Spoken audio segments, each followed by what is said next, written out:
The first consideration is the capacity of the equipment. Small-scale machines are ideal for local markets or small businesses, offering lower initial investment costs but also limited output.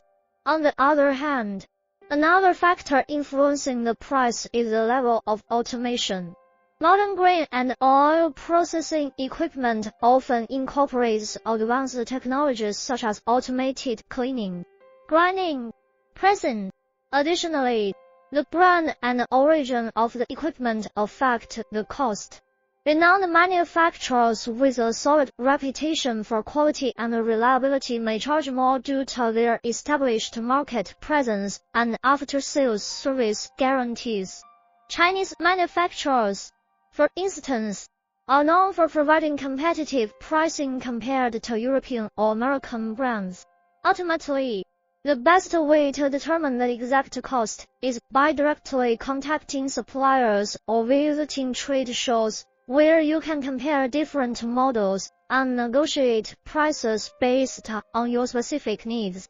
It's always advisable to consider not just the upfront cost, but also long-term operational expenses, maintenance requirements,